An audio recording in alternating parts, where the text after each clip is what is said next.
Hi guys, today we talk about how can you redeem your coins on your 5 minutes app. We're going to figure out the solution or know how you can do that in your app. So all you have to do, just go down, you click here on me down here. So then you come to this list and all you have to do.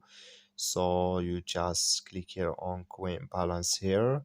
Then it's going to take us here in this list and all you have to do now, just click here on redeem here. Then you just switch into open video in here if you want to change all these coins to credit here. So if you have all this so all these coins, it's going to add to your credits. Just click on redeem here, then you click here on confirm.